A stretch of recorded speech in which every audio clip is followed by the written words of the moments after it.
seljakotid selga, koju jäägud suumadan, kikilits ja kaap, oodaku oma aega veel. 15 aastat tagasi otsustasid Peep Kask ja Tarmo Tiidemaa teha midagi, millest on saanud aastaid kestev traditsioon. Kodukandi rattamatk, mille kaudu tutvutakse ka naabervaldadega ja iga kord on midagi uut avastada.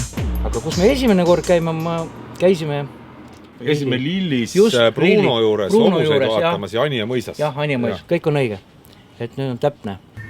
Meesek kohtab pelga, naine kodus kaamanda. Sel aastal sõideti ratastel maha 47 kilomeetrit ja noorim, kes teekonna läbis, oli 7-aastane ja osales 45 ratturit. Et seda kampa heas mõttes hoida koos. Sa pead eest ja tagant hoidma, et ei veni pikale ja siiamaani on kõik õnnestunud. Sellepärast ongi, et peab olema esimene ja peab olema tagumine ja info peab kogu aeg liikuma. Et kui tagumine ütleb, helistab või ütleb või anname, et teeme väikse peatuse ja noored saavad jälle, noored poisid saavad jõudu ja edasi. Andke reklaam edasi ja tulge, ärge kartke. Kõik mõtlevad, et see on nagu kinnine üritus. Ei, see ei ole kinnine üritus. See on kõigile. Ja. Aga aitäh! Järgmise aastani!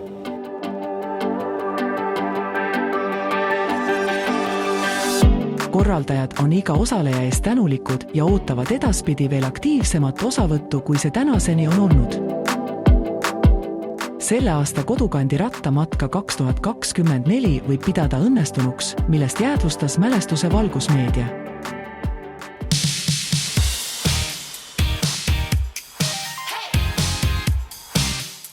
Valgusmeedia toodab kohalikke uudiseid ja kajastab erinevaid sündmusi.